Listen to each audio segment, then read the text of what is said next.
ঈমান। নামাজ রোজা করলে শুধু হয় না ঈমানদার, বাহিরেতে দীপ জ্বলে আর ভিতরে আধার। আল্লাহ রাব্বুল আলামিন আমাদেরকে সুন্দর সুন্দর সুস্থ জীবন যাপন করার জন্য আল্লাহ রাব্বুল আলামিন নবী পাঠিয়েছেন। সেই নবী আল্লাহ রাব্বুল আলামিনের উপরে কোরআন বিশ্লেষণ করে হাদিসের মাধ্যম দিয়ে এই বিশ্ব মানবকে জানিয়ে দিয়েছেন মানুষ কিভাবে খাবে, কিভাবে পড়বে, কিভাবে শুবে, কিভাবে মানুষ জীবন যাপন করবে, বিয়ে শাদী করবে, মরা মৃত্যুতে কিভাবে মানুষ কি থইয়ে দিতে কোন নিয়ম করবে, সব কিছু আল্লাহ কোরআনে ঘোষণা করে দিয়ে দিয়েছেন। এমন কোন জিনিস আমাদের জন্য কোরআনে ঘোষণা করা হয়নি নাই, সব জিনিস আল্লাহ রাব্বুল আলামিন কোরআনে লিপিবদ্ধ করে আমাদের জন্য দিয়ে দিয়েছেন। আমরা একটু তাকিয়ে দেখি সাহাবাদের জিন্দেগি, তাকিয়ে দেখি নবীদের জিন্দেগি, তাকিয়ে দেখি আমরা নবীদের স্ত্রীদের জিন্দেগি, নবীদের স্ত্রীদের জিন্দেগি এবং নবীর বেটিদের জিন্দেগি। মা খাদিজা, মা আয়েশা, মা হাজেরা, মারিয়াম। আল্লাহ রাব্বুল আলামিন মারিয়ামকে এত পছন্দ করেছেন, মারিয়াম আলাইহিস সালামকে, যে আল্লাহ রাব্বুল আলামিন তার নামে একটা কোরআন শরীফ সূরা অবতীর্ণ করেছেন।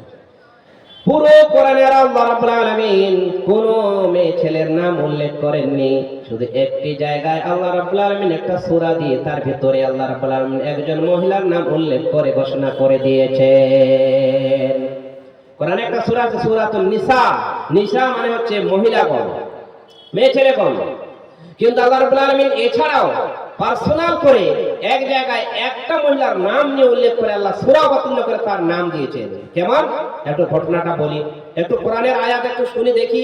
যে মাদ্রাসা মক্তবের জন্য আপনারা জালসা লাগিয়েছেন, এই মক্তবের ফজিলত একটু শুনি, এই মক্তবের মর্যাদা একটু শুনি। ভাই আপনাদেরকে অনুসরণ করবো, বাচ্চারা আপনার সামনে আসুন, আপনারা সামনে আসুন। ওই একদিকে কোণে না থেকে আপনারা সামনে আসুন। আপনারা সামনে না থাকলে কিন্তু হয় না। যেমন ইমাম সামনে থেকে তার পিছনে মুক্তি থাকে, তো আপনারা সামনে আসুন। ওখানে একদিকে না বসে আপনারা সামনে আসুন, দয়া লাগে আপনাদেরকে এখানে বসুন। এখানে বসলে আপনাদের শ্রোতাও ভালো লাগবে, দেখতেও ভালো লাগবে, এর হকটা আদায় হবে। এই জায়গাটা কি দোষ করেছে ভাই? আপনারা সামনে আসুন, এখান থেকে বসে আপনারা কভার করে যান। একদিকে আপনারা বসে আছেন, আপনাদের দেখতে পাওয়া যায় না, তো আপনারা একটু দয়া করে সামনে চলে আসুন। যিনারা ঘোরাফেরা করছেন তিনারা কিন্তু আপনারা মূল প্যান্ডেলে চলে আসুন। এই জলসাকে লাগে, কোরআনের ইসলামের জলসা লাগে আপনারা রাস্তায় ঘোরাফেরা করছেন, কালকে আমাদের জবাবদিহি করতে হবে। দুনিয়াতে মানুষ চিরদিন থাকবে না, দুনিয়া থেকে ছেড়ে যেতেই হবে। হযরতে ফাতেমা রাদিয়াল্লাহু তাআলা আনহা আল্লাহর নবীর স্ত্রী, জানের আল্লাহর নবীর জানের টুকরা কলিজা। তোনার আল্লাহর নবীর হচ্ছে মেয়ে, আল্লাহর নবীর মেয়ে, জানের টুকরা কলিজা। ফাতেমার কথা একটু শুনে নেই কি বলছেন। খাতুনি জান্নাত বিবি ফাতেমা জোহরা, দুই ইমামের মাতা নবীজির প্যারা। দুনিয়া ছাড়িলেন নবীজির দুলালি, গড়েতে রাখার কালে আবু জার গেফারি। বলিলেন শুনো শুনো শুনো গো খবর, এ কাহার লাশ আছে জানো কি খবর। নবীজির জানের টুকরা, নবীজির জানের টুকরা, আলীর গৃহিণী, হাসান হুসেনের মাতা জান্নাতবাসিনী। মা ফাতেমা রাদিয়াল্লাহু তাআলা আনহা মারাদুল মউতে যখন মারা যায়, তার আগে স্বামীকে বলেছিলেন, ও আমার স্বামী, তুমি আমাকে সুন্দরভাবে গোসল দিয়ে দাও, আমাকে গোসল দিয়ে দিবে, আমাকে সুন্দর নতুন কাপড় পরিয়ে দিবে।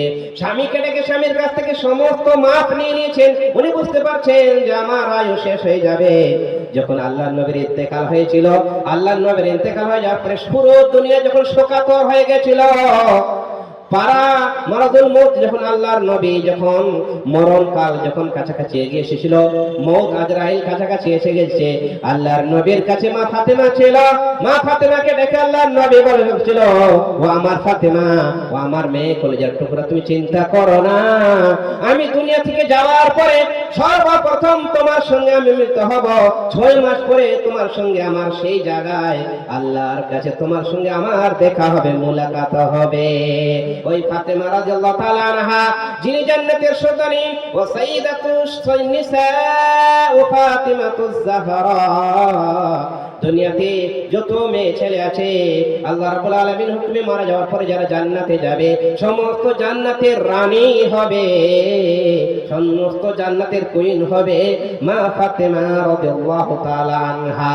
ইনি বলছেন কবরের ব্যাপার, ইনি বলছেন আখিরাতের ব্যাপার, হাসরের ব্যাপারে ইনি আল্লাহর কাছে কতটা ভয় এবং শোকাতর। দেখুন ইনি একদিকে আছে আল্লাহ রাব্বুল আলামিনের বিশ্ব নবীর জানের টুকরা, বিশ্ব নবীর জানের টুকরা মেয়ে মা ফাতেমা এবং হযরতে খাদিজা রাদিয়াল্লাহু আনহার মেয়ে, বিশ্ব নবীর মেয়ে শেরে খোদা হযরত আলী রাদিয়াল্লাহু তাআলা আনহুর স্ত্রী হিসাবে খেতাব পেয়েছেন।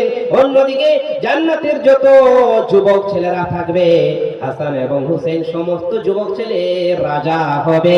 এই ফাতেমা রাদিয়াল্লাহু আনহার গর্ভে এই দুই সন্তান এসেছিল হাসান হুসাইন।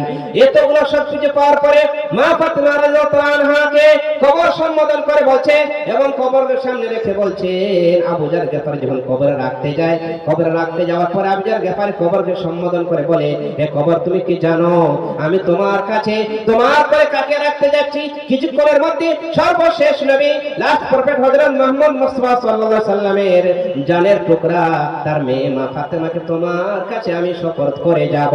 খবরদার কবর তুমি তার সঙ্গে বেয়াদবি করবে না, তার সঙ্গে তুমি বেয়াদবি করবে না, তাকে তুমি সম্মান দিবে, যেহেতু নবীজি সাল্লাল্লাহু আলাইহি সাল্লামের জানের টুকরা এবং আলী রাদিয়াল্লাহু আনহুর হচ্ছে স্ত্রী এবং হাসান হুসেনের হচ্ছে মাতা।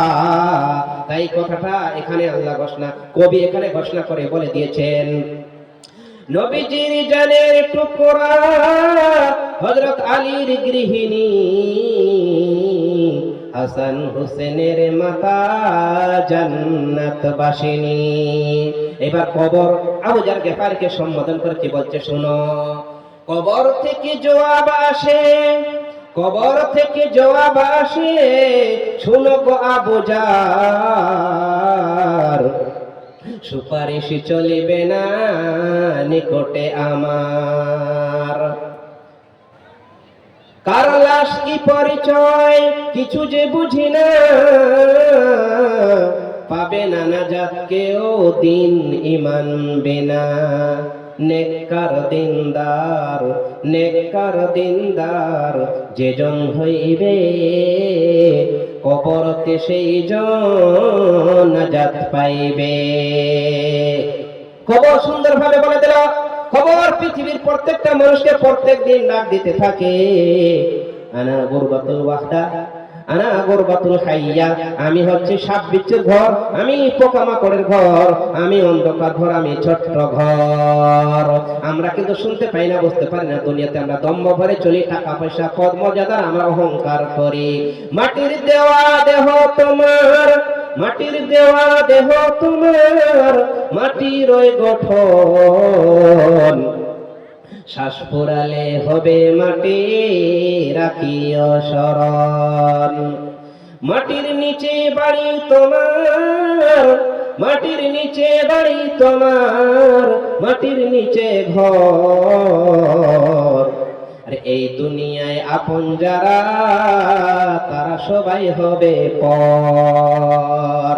কবরকে খেয়াল রেখে মা ফাতেমা রাদিয়াল্লাহু আনহা জান্নাতের যিনি রানী সরদারিনী নবীর টুকরা কলিজা মেয়ে, তার জন্য যদি কবর এরকম বলে যে নেককার দিনদার ছাড়া ইমানদার ছাড়া আমি কিছু বুঝি না, কিছু জানি না, আমরা একটু চিন্তা ভাবনা করে দেখি এই কলিযুগের ছেলে মেয়ে কোথায় বাস করছে, কোথায় কিভাবে চলছে, একটু হিসাব করে দেখি।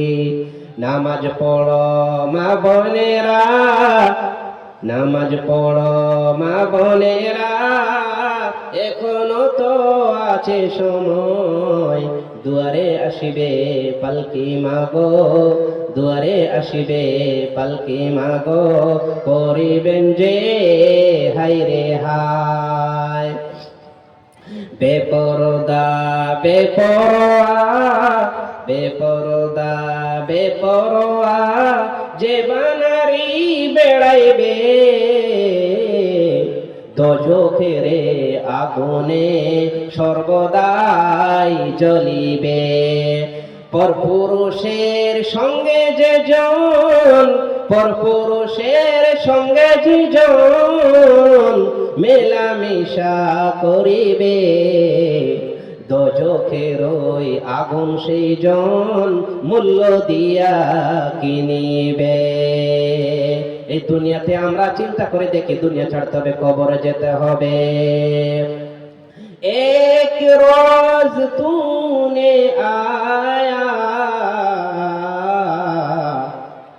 एक रोज तुझको जाना, ये मिट्टी के पुतले तुझको